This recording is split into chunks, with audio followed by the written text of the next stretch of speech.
దాదాపు 46.82%. ఇప్పటికైతే ఇప్పుడు మన మొత్తం రాష్ట్రంలో ఉన్నటువంటి మొత్తం ఉత్పత్తి అయ్యేటువంటి జనరేట్ అయ్యేటువంటి విద్యుత్తులో ఒక కాళేశ్వరానికే సగం అయిపోతుంది.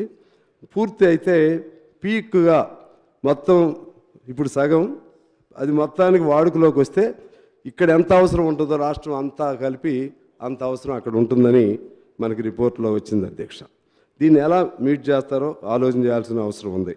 అలాగే విద్యుత్ అప్పులకి చెల్లింపులకి సంవత్సరానికి 25,000 కోట్లు. దీని మీద నేను మాట్లాడుతున్నాను అధ్యక్ష. 25,000 కోట్లు చెల్లించాల్సిన అవసరం ఉంటుంది. దీన్ని ఎలా మీట్ అవుతారో కూడా ఆలోచన చేయాలి.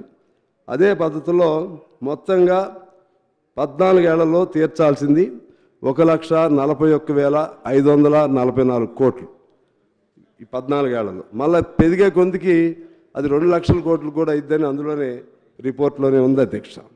ఈ విధంగా ఇది ఇప్పుడు మొన్న మేము వెళ్ళొచ్చాం, ముఖ్యమంత్రి గారి ఆధ్వర్యంలో మేము అక్కడికి వెళ్ళొచ్చాం. డైరెక్ట్గా ఆయనే చెప్పారు, మన ఈఎన్సీ తనకున్న అధికారయుతంగా రిపోర్ట్స్ని బట్టి చెప్పారు. పూర్తయింది 98,000 ఎకరాలు, ఖర్చు దాదాపు 1,00,000. దీని కొరకు భూసేకరణ జరిగింది 66,000 ఎకరాలు. ఇంకా భూసేకరణ జరగవలసింది ఇంకొక 31,000. అంటే 1,00,000 ఎకరాలు సాగుకు వస్తే 1,00,000 ఎకరాలు దాని కింద ల్యాండ్ ఎక్విజిషన్లో 1,00,000 ఎకరాలు కోల్పోతున్నారు రైతుల అధ్యక్ష. ఈ విధంగా ఇలా మనం ఇవాళ ఎందుకు ఈ దేశంలో ఈ రాష్ట్రంలో అంతా బాగుంది, అన్ని పారామీటర్స్లో నెంబర్ వన్ అని చెప్పుకుంటూ ఎందుకు ఈ విధంగా జీతాలు ఇవ్వలేని దుస్థితిలోకి ఎందుకు వచ్చారంటే కాళేశ్వరం. ఆ కాళేశ్వరం అనేది జిందా తెలిస్మాత్నాక అన్ని రోగాలకి అదే సంజీవినిలాగా అన్నిటికీ కాళేశ్వరం అని పేరు పెట్టి ఎక్కడ వచ్చిన డబ్బులన్నీ కూడా అటువే మళ్ళించిన దానికి కూడా కాస్ట్ బెనిఫిట్ కూడా ప్రయోజనం కూడా లేకుండా ఇది అవినీతి అనాలా, దుర్వినియోగం అనాలా, అసమర్థత అనాలా, నిర్వహణ లోపం అనాలా, ఏం చేయాలో వాళ్ళు ఆలోచన చేసుకోవాలి అధ్యక్ష.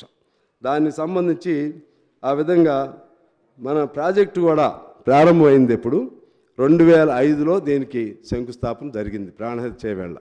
ఇప్పుడు 2024 అంటే దాదాపు 20 ఏళ్ళు. మళ్ళీ ఇంకెన్నేళ్ళు అవుతుందో తెలియదు అధ్యక్ష. ఇట్లా ఇంకెన్నేళ్ళు పడుతుందో తెలియదు. దాని మీద కూడా మనం ఇప్పుడు ప్రభుత్వం ఆలోచన చేయాలి, వారు కూడా ఆలోచన చేసుకుంటే మంచిది అధ్యక్ష. అలాగే ఒక ఎకరాకి లెక్కేస్తే కరెంటు 50,000 రూపాయలు పడుతుందని, అసలు వడ్డీ కలిపితే 1,00,000 ఖర్చు అవుతుంది. రైతుకు వచ్చే ఆదాయం 25,000 నుంచి 30,000. ఈ గ్యాప్ ఎలా పూడుస్తారో కూడా చేయవలసినటువంటి అవసరం ఉంది అధ్యక్ష. అలాగే 25,000 కోట్ల విలువైనటువంటి 17 పనులు డిపిఆర్ లేకుండానే కాంట్రాక్టర్లకు ఎందుకు అప్పచెప్పారో చెప్పవలసిన అవసరం ఉంది. అలాగే